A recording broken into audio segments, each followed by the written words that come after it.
la palabra, quiero invitarles a que puedan abrir sus Biblias en Primera de Crónica,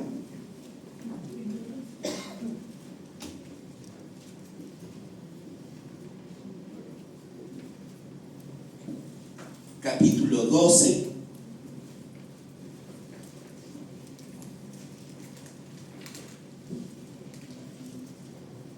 ¿Cuántos lo tienen? Me dicen amén. Amén. Bueno, vamos a leer un versículo, que es el versículo principal, que es el versículo 32. Si ustedes van al versículo 1, el título dice El ejército de David, ¿no? Ese es el título del capítulo 12. Y en el versículo 32, noten que dice: de los hijos de Isaacar, 200 principales, entendidos en los tiempos y que sabían lo que Israel debía hacer. Y dice cuyo dicho seguían todos sus hermanos. ¿Está ahí? Ah, buenísimo. De Isaacar, 200 jefes y todos sus parientes bajo sus órdenes eran hombres expertos en el conocimiento de los tiempos y sabían lo que Israel tenía que hacer. Esta es otra NBI, esa es la NBI. ¿Podés poner Reina Valera? ¿No la tenés? Bueno, está bien, nos estamos arreglando con lo que podemos, pero todo esto nos aporta, De Isaacar, 200 jefes y todos sus parientes bajo sus órdenes eran hombres expertos en el conocimiento de los tiempos y sabían lo que Israel tenía que hacer. Este texto, tengámoslo presente, porque si ustedes van a todo el capítulo 12 del libro de Corintios, habla del ejército que se estaba formando y se estaba preparando para que David pueda tomar el poder en Jerusalén, en Israel. O sea, él estaba preparando ese ejército y de una manera natural, de las tribus empezaban a incorporarse porque venía el tiempo donde Saúl estaba siendo desechado y David estaba para tomar su trono. Se dice que iba a comenzar a partir de este momento un periodo de 40 años de reinados de David. ¡Qué tremendo! 40 años de David. Y luego iba a haber una continuidad de 40 años más del reinado de su hijo Salomón. La parte que a David le tocaba era de afirmar todo lo que era el Estado de Israel, todo Jerusalén, afirmar, tener ejércitos poderosos y crecer en cuanto a territorios. Y no solamente eso lo estableció David, y luego Salomón se encargó también de enriquecer todas las tierras de Jerusalén. Y no solamente eso, sino que fueron 40 años de paz. Por lo tanto, se dice que entre los 40 años de David y los 40 años de Salomón fueron los 80 años de mayor gloria de todo lo que ha sido Israel y Jerusalén. Qué tremendo, ¿no? Ahora, yo quiero que ustedes puedan prestar un poquito de atención al texto, que yo lo voy a leer desde la Reina Valera. Si ustedes ven los versículos anteriores y posteriores, hace mención de las diferentes tribus que se iban añadiendo y de todas las personas que eran expertas para la batalla.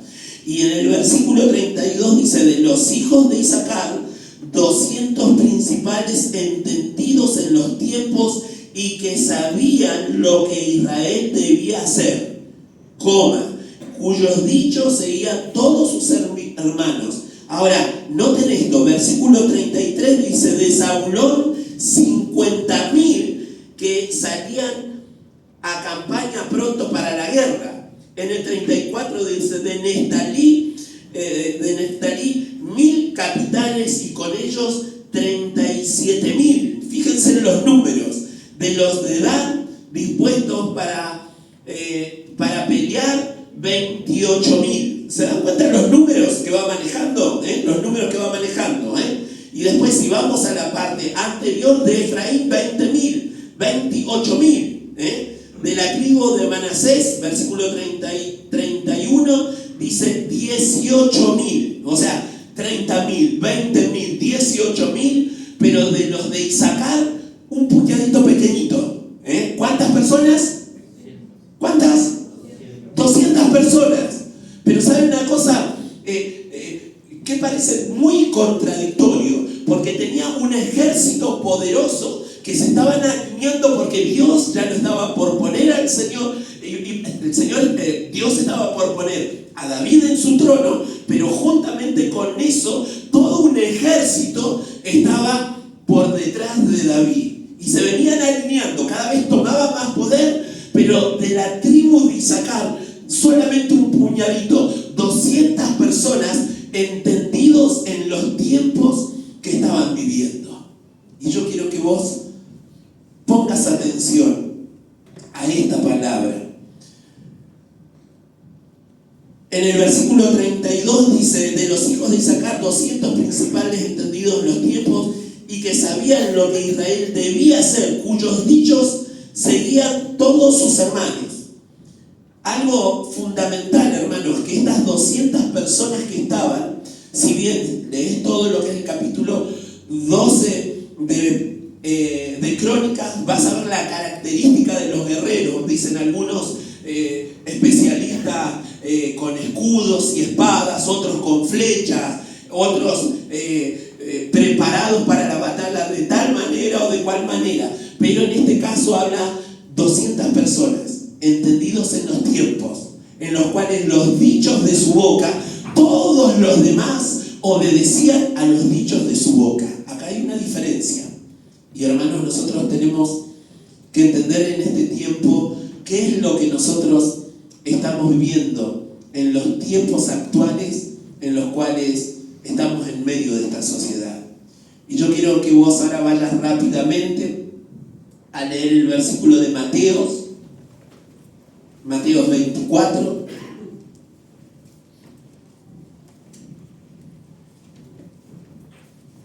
La Biblia hace mención de, cuando se refiere a tiempos, habla de dos maneras de tiempos. El tiempo que la Biblia lo llama como Cronos y el tiempo Kairos. Son dos tiempos. El tiempo Cronos es el tiempo cronológico, medido por el reloj y por el calendario. Es en el tiempo en el que nosotros nos movemos. Y el Kairos es totalmente distinto. Es el tiempo en el cual uno puede entender el propósito de Dios. Nosotros vivimos en el tiempo cronológico. Andamos en el tiempo cronológico, pero nosotros a veces no sabemos ni entendemos cuáles son los tiempos de Dios. Pero nosotros siempre tenemos la necesidad de entender los cronos de Dios, los tiempos de Dios para nuestras vidas. En diferentes etapas de nuestras vidas nos toca atravesar diferentes situaciones y diferentes circunstancias. Y la Biblia hace mención en el capítulo 24 qué era lo que iban a suceder en los últimos tiempos. Y nosotros como hijos de Dios tenemos el Espíritu Santo de Dios en nuestras vidas, y el Señor nos da la sabiduría y nos da la gracia y la capacidad también para entender los tiempos en los cuales nosotros estamos viviendo. Si nosotros no entendemos eso, hermanos, siempre vamos a vivir afanados hacia nosotros mismos, pensando en nuestras necesidades, poniéndonos en el centro de nuestras vidas, que todo gire alrededor de nuestras vidas. Como bien se dice, soy el ombligo del mundo, o sea, el mundo gira alrededor de mío y no puedo sacar la mirada. De esa manera yo nunca voy a entender cuáles son los tiempos de Dios y qué es lo que el Señor quiere, porque Dios es un Dios de propósitos. Y el propósito de Dios es que nuestras vidas y todo lo que nosotros hacemos glorifiquen el nombre del Señor. ¿Me dicen amén? Capítulo 24, versículo 6. dice señales antes del fin, y oiréis de guerra y rumores de guerra. Mirad que no os turbéis, porque es necesario que todo esto acontezca, pero aún no es el fin. O sea, estamos viendo todo esto lo que está pasando, y oiréis de guerra y rumores de guerra. Mirad que no os turbéis, porque es necesario que todo esto acontezca, pero aún no es el fin. Porque se levantará nación contra nación y reino contra reino. Y habrá pestes y habrá hambre, terremotos en diferentes lugares. Y todo esto será, ¿qué dice? ¿Principio de qué? O sea, hermanos, lo que estamos viviendo es principio de dolores. O sea, ni siquiera todavía estamos viviendo, estamos viendo en los últimos tiempos, llegando a los tiempos finales. Y cada vez la situación va a ser más traumática. Por lo tanto, el versículo que sigue, todo esto será principio de dolores. Entonces os entregarán a tribulación y os matarán, y seréis aborrecidos de todas las gentes por causa de mi nombre. Muchos tropezarán entonces y se entregarán unos a otros, y unos a otros se aborrecerán. Y fíjense, versículo 11. Y muchos falsos profetas se levantarán y engañarán a muchos. Ahora yo tengo una pregunta. ¿Hay muchos falsos profetas en estos tiempos? Dice, y muchos falsos profetas se levantarán y engañarán, ¿qué dice? ¿Engañarán a los que no conocen al Señor nada más? No, dice que engañarán a muchos. Y por haberse multiplicado la maldad, ¿qué dice? El amor de muchos se enfriará. ¿A quién se está refiriendo de que el amor de muchos se va a enfriar? ¿De los que no conocen al Señor o a los que conocen al Señor? A los que conocen al Señor. Por haberse multiplicado la maldad, el amor de muchos se enfriará. Pero ahí no termina el texto, dice, fíjense, dice, más el que persevera hasta el fin, este será, ¿qué cosa? Salvo. Y se predicará hermano, este evangelio, el evangelio del reino, en todo el mundo, para testimonio a todas las naciones, y entonces, ¿qué sucederá? Vendrá el fin, hermanos. En esto, hermanos, es importante.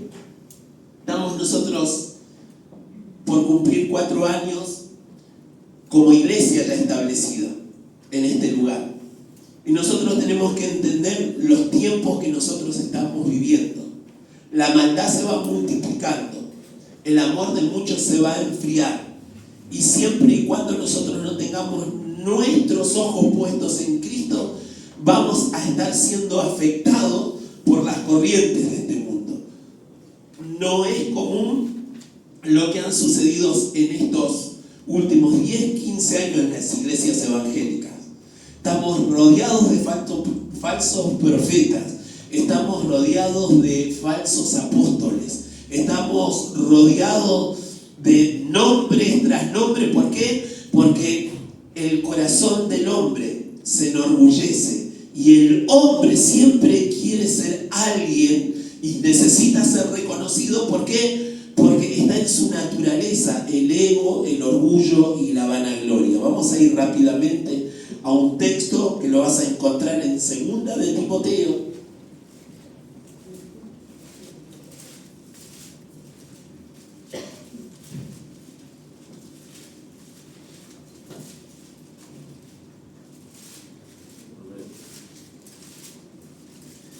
Segunda de Timoteo, capítulo 3. ¿Lo tienen? Del 1 al 4 dice, también debes saber esto. La carta de Pablo a Timoteo. También debes saber esto, que en los postreros días vendrán tiempos peligrosos, porque habrá hombres amadores de sí mismos, avaros, vanagloriosos, soberbios, blasfemos, desobedientes a los padres, ingratos, impíos, sin afecto natural, implacables, calumniadores, interperantes, crueles, aborrecedores de lo bueno, traidores, impetuosos, infatuados, amadores de los deleites más que de Dios, que tendrán apariencia de piedad, pero negarán la eficacia de ella. A esto que dice, evita. Hermanos, la Biblia nos está alertando qué es lo que nosotros estamos escuchando, dónde están puestos nuestros ojos, donde hay luces de colores y donde te quieren poner a vos en el centro del universo. Huí de ahí, hermanos, porque estamos llenos de falsos apóstoles y falsos profetas. En estos últimos 15 y 20 años se levantan un montón de iglesias, divisiones donde 2 o 3 personas en una casa abren una iglesia. Y hermano, eso es aberrante. Nosotros tenemos un principio de autoridad y tenemos que estar asociados a una estructura de iglesia que responda por el testimonio y por la vida cristiana que cada uno de los obreros llevan. No se pueden estar levantando profetas y apóstoles todo el tiempo, porque esto es, hermanos, antibíblico. A veces es más fácil, en vez de hacer lo que tenemos que hacer, que es conocer las escrituras, doblar nuestras rodillas, necesitamos que un profeta nos diga una palabra. Es más fácil. Y los profetas, la mayoría profetizan en la carne. No digo que todos, pero la mayoría profetizan en la carne. En el año 2020, 2021, comenzó la pandemia. Ustedes escucharon todos los que profetizaban los profetas. Años de prosperidad, años de multiplicación. ¿Alguien profetizó en la pandemia? ¿Alguien profetizó? Nadie, hermanos. Nadie lo profetizó. El ser humano siempre necesita ser reconocido. Y hermanos, si hay algo que nosotros tenemos que empezar a trabajar en nuestras vidas es no perder la sensibilidad que Jesús tuvo cuando Él estuvo ejerciendo su ministerio. Yo le voy a dar la cita porque si no vamos a estar tardando mucho y tenemos la Santa Cena. Pero ustedes van a estar encontrando en la palabra del Señor, en los versículos de Mateo, en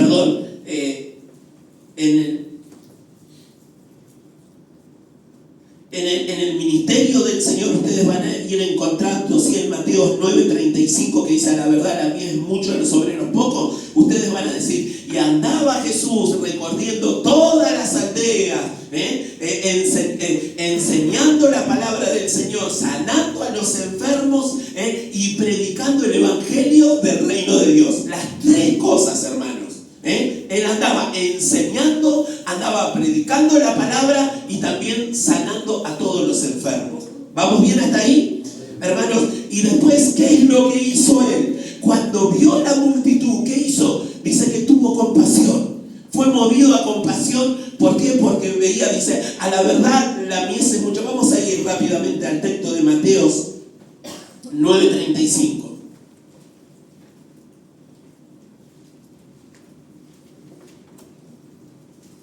Recorría Jesús todas las ciudades y aldeas, enseñando en las sinagogas de ellos y predicando el evangelio del reino y sanando toda enfermedad y toda dolencia en el pueblo. Y al ver la multitud, tuvo compasión de ellas porque estaban desamparadas y dispersas como ovejas que no tienen pastor. Entonces dijo a sus discípulos: a la verdad la mies es mucha, mas los obreros pocos. Rogad pues al Señor de la mies que envíe obreros ¿a qué? A su mies. El Señor fue movido a misericordia, tuvo compasión, porque se encontraba con una multitud y veía que no había obreros para que puedan predicar la palabra del Señor, para que puedan asistir ante tanta necesidad. Y Jesús, hermanos, no hacía lo que quería. Él vino a hacer la voluntad del Padre. Y cuando vino a hacer la voluntad del Padre, Él vino a enseñar las Escrituras, vino a predicar el evangelio del reino y estuvo cerca de los que estaban siendo afligidos. Los tiempos que nosotros estamos viviendo Son los últimos tiempos, donde la maldad se multiplica, donde tomás un televisor y vas a estar viendo las aberraciones que suceden. Vemos como por un celular te pegan un tiro. Vemos como es tan común y tan normal que dos personas arriba de un colectivo, una mujer con otra mujer, se agarren a las piñas, cosas que antes no sucedían. Cada vez la maldad se va multiplicando. Y hermanos, el estado de descomposición, cada día que va avanzando, cada día va a ser peor. Ahora, nosotros fuimos llamados a predicar el evangelio del reino del Señor, porque la respuesta para todos los que creen, hay salvación, pero también hay vida eterna. Y hay uno de los mayores milagros, que es hacer caminar a un paralítico y darle vista a una persona que ciega, que es transformar las personas que necesitan ser regeneradas, que necesitan ser salvadas. Jesucristo tiene el poder y la autoridad para hacerlo. ¿Lo decís amén? Hermanos, quiero compartir con vos también Mateo 20.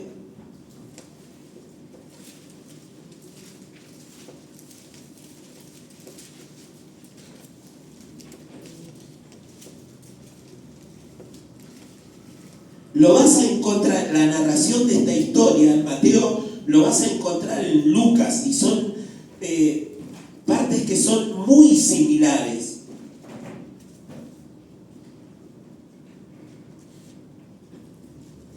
¿Lo tenés? Mateo 20:25. Entonces Jesús, ustedes fíjense en el título, petición de Santiago y de Juan. O sea, al lado de Santiago y de Juan estaba su mamá. Su mamá estaba preocupada por los chiquitos. Y vieron que uno quiere que el hijo sea reconocido. Y que el hijo sea alguien, que tenga un nombre. ¿Y qué fue lo que hizo? Señor, mirá, quiero pedirte algo. Bueno, ¿qué me querés pedir? Cuando estés en tu reino, ¿podrá ser que mi hijo, uno esté a tu derecha y el otro a tu izquierda? Fíjense en el corazón del hombre. Un lugar de posición. Y el Señor, si vos te fijás en el mismo capítulo de Mateo, en el capítulo 20, antes de entrar en la narración del versículo 20, el título en el 17, versículo 17 dice: nuevamente Jesús anuncia su muerte. Jesús estaba preparándolo a los discípulos, diciéndole de que ya era necesario, de que Él iba a tener que padecer, que Él iba a tener que sufrir y que iba a ser muerto, pero que al tercer día iba a resucitar. Lo vas a encontrar en el libro de Lucas, en la última cena, cuando después de la última cena ve que entre ellos estaban disputando algo y le dice: ¿qué es lo que están disputando entre ustedes? Y ellos estaban disputando de si cuando Jesús no esté, ¿quién iba a ser el mayor de ellos? Siempre, hermanos, hay tendencia en el corazón del hombre de un reconocimiento, de un título, de un lugar. Y sin embargo, Jesús, en el libro que leíamos recién de Mateo, dice: a la verdad, la mies es muchos, los obreros son pocos.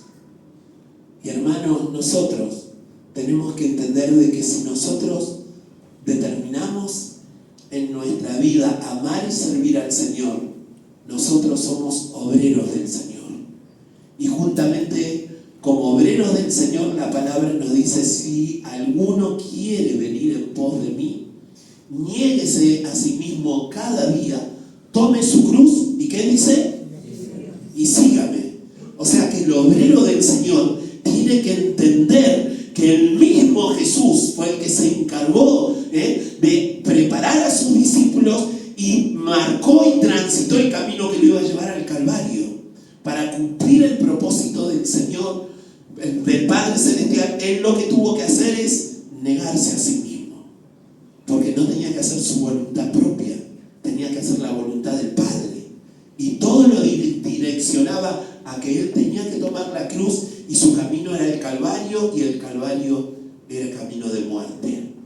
Y hermanos, tengamos presente que nosotros cada día día que nos levantamos podemos pedir el favor de Dios, la bendición de Dios sobre nuestras vidas, la protección, está todo bien. Pero hermanos, tened presente que la cruz de Cristo, tomar la cruz de Cristo, nuestra propia cruz, la que nos corresponde, y negarnos a nosotros mismos, es importante para que nuestra vida sea transformada.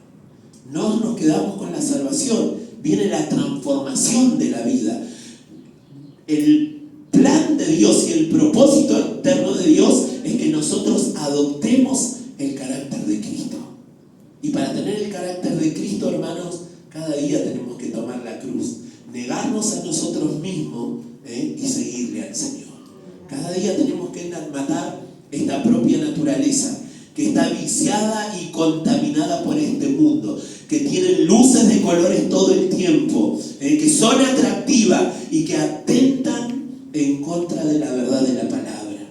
Y en contra de la verdad de la palabra, una vez que atenta, quiere decir, hermanos, que la maldad se va multiplicando, el amor de muchos se va enfriando, y a medida que la maldad se va multiplicando, el carácter del que peca, hermanos, se va desfigurando. Y hoy nosotros vemos muchas personas que están sufriendo. Vemos muchas personas heridas, con sus corazones rotos, con sus vidas destruidas, con familias destruidas. Personas rechazadas, personas abusadas, personas sumergidas en vicios, en delincuencia. Pero, hermanos, ¿será que habrá algo que es imposible para el Señor? ¿Será que habrá algo que es imposible para el Señor? ¿Por qué el Señor puso a su iglesia para anunciar las buenas nuevas de salvación?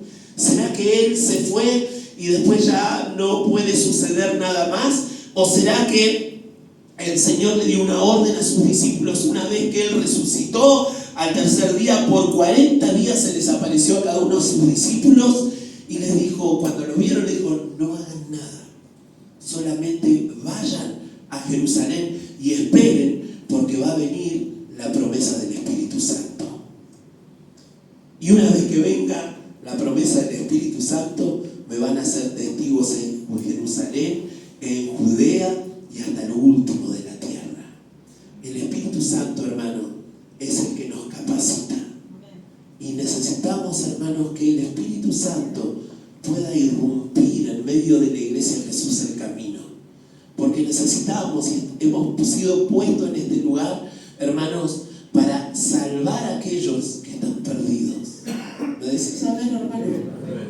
El propósito por el cual el Señor te salvó es porque Él, a través de tu vida, está mirando con amor y misericordia los que están debajo de tu techo, los que están compartiendo junto con vos en tu lugar de trabajo. Él te puso para salvación en ese lugar. Él te puso para salvación a los chicos que estudian en el lugar, en el colegio donde están. Te ha puesto para llevar salvación a tu barrio, al colegio donde estás. Y a nosotros el propósito eterno de Dios es que muchos sean salvos a causa del nombre del Señor en este barrio. Amén. Amén. Los tiempos que estamos viviendo son difíciles, pero el Espíritu Santo de Dios nos capacita para hacer las cosas que nosotros no podemos. Necesitamos ser transformados, hermanos. Una vez que el Espíritu Santo irrumpió en esos 120 que estaban en el aposento orando y buscando al Señor, obedeciendo lo que el Señor les dijo, no hablen que resucité, quédense callados, vayan a Jerusalén, espérenme en ese lugar, espérenme, solamente esperen en ese lugar. Y va a venir el Espíritu Santo. Cuando ellos obedecieron, Pedro se levantó y comenzó a hablar con denuedo la palabra del Señor. Y cuando fueron, todos los que escucharon el mensaje quedaron compungidos. Y como quedaron compungidos, le dijeron, varones, hermanos, ¿qué haremos? Y Pedro le dijo, arrepentíos y bautícense, porque el reino de los cielos se ha acercado a vosotros. Y dice que en esa oportunidad, en el primer mensaje que dio Pedro, se convirtieron 3.000 personas. Y dice que En ese periodo de tiempo vas a encontrar en Hechos 2:42, dice que en ese momento encontraron el propósito. ¿Cuál era el propósito? Perseveraban en la doctrina, en la comunión los unos con los otros, en el partimiento del pan y en las oraciones. Hermanos, como iglesia Jesús el Camino, nosotros tenemos que entender que en estos tiempos no nos podemos descuidar. Necesitamos escudriñar la palabra del Señor. Necesitamos conocer la palabra del Señor. Necesitamos conocer la doctrina de los apóstoles. Necesitamos que la palabra nos exhorte. Necesitamos que la palabra nos limpie. Necesitamos que la palabra nos vaya santificando, hermanos. Necesitamos ir en oración para estar cerca de Jesús. Necesitamos tener una comunión en estos tiempos, hermanos, porque son tiempos difíciles. Necesitamos estar en comunión, necesitamos estar juntos con el otro, estar al lado con el que se alegra y al lado con el que sufre, porque somos una comunión. Necesitamos fortalecernos los unos a los otros. ¿Me dicen amén, hermanos?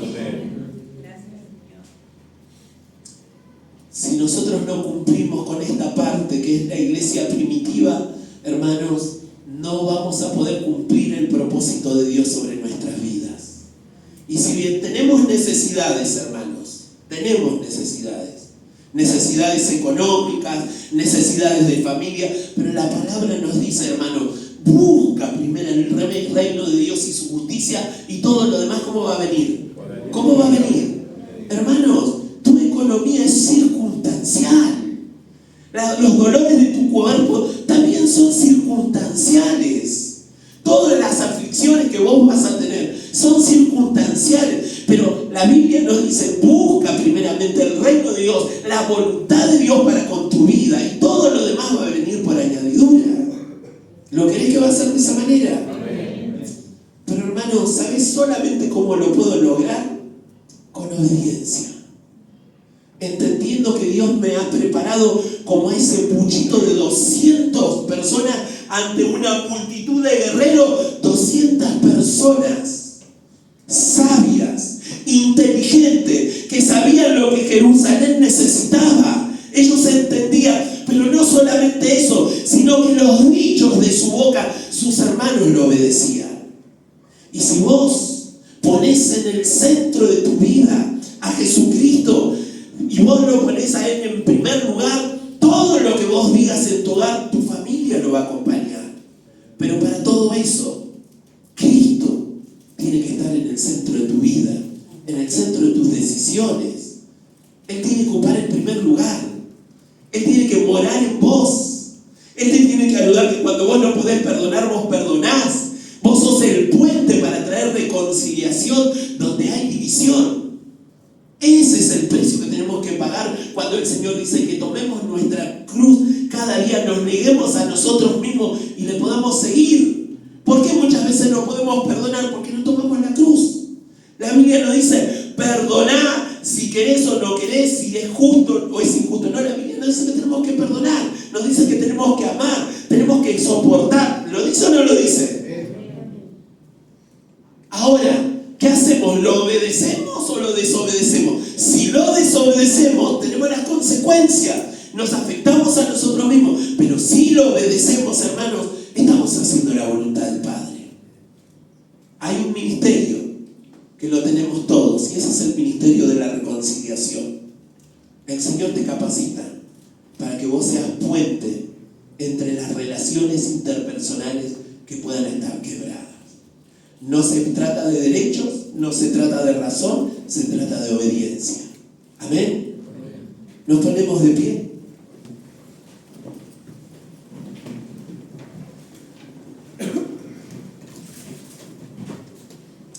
Quiero invitarte a que puedas cerrar tus ojos. Vamos a hacer una simple oración, porque la oración tiene que darle como respuesta, tiene que ir acompañada con tu obediencia. Va a implicar del día de mañana qué es lo que vas a hacer. Yo creo en que cada uno de nosotros, el Señor nos capacita para que seamos entendidos de los tiempos de Dios. Ese puchito de personas que el Señor puede capacitar capacitar, que el Señor puede preparar, que el Señor puede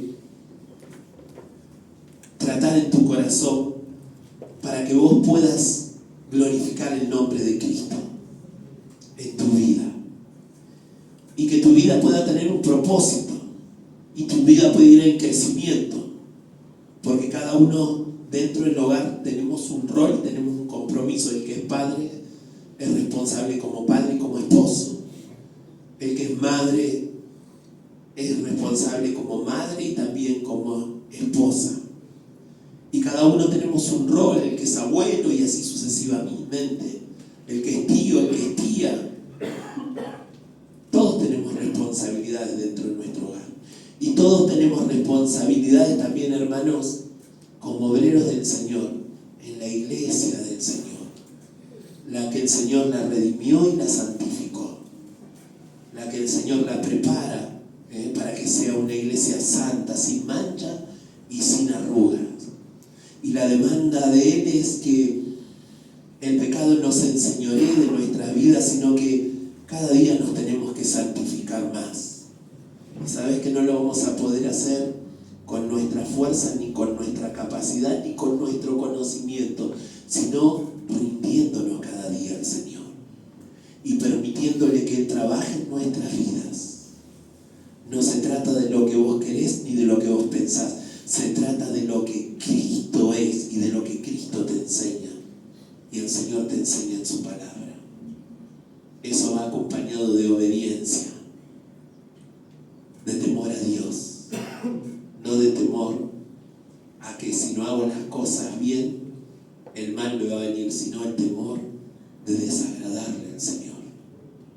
Cuando le amamos, buscamos el rostro de Él, buscamos que Él se alegre con nosotros, que pueda haber contentamiento al verte por la mañana, que cuando nadie te mira, que cuando nadie te ve, tus ojos siempre están puestos en Cristo, que cuando todos se quejan de vos, no va a salir la queja ni la murmuración, que cuando todos maldicen, vos bendecís.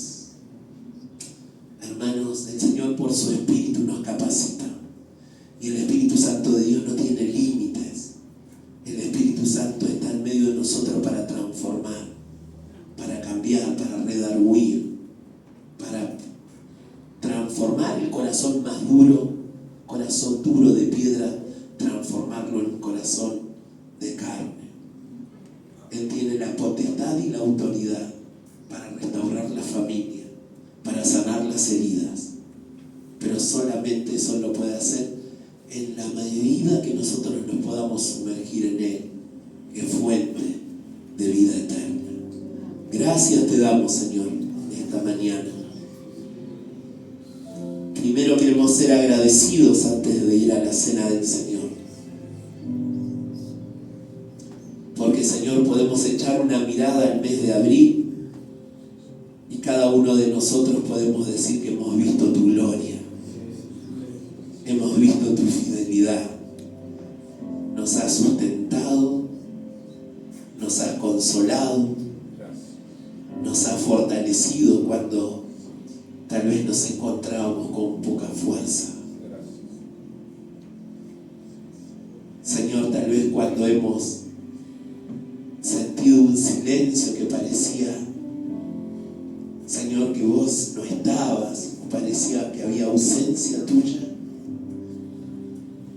Señor, por medio de un texto bíblico, una canción, o un abrazo de un hermano, de una hermana, ahí nos mostraste, Señor, tu presencia, tu amparo, tu cuidado. Gracias, Señor, gracias, porque sos vos el que tenés cuidado de cada uno de nosotros. Gracias porque vos nos amaste primero. Y gracias, Señor, porque vos sos el que traes sanidad a nuestra alma y refrigerio también a nuestros pensamientos cuando estamos cargados, cuando estamos ansiosos.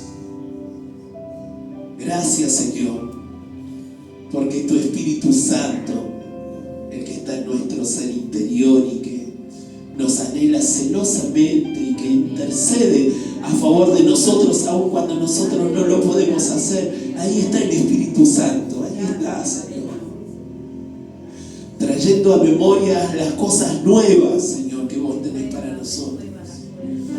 Gracias te damos.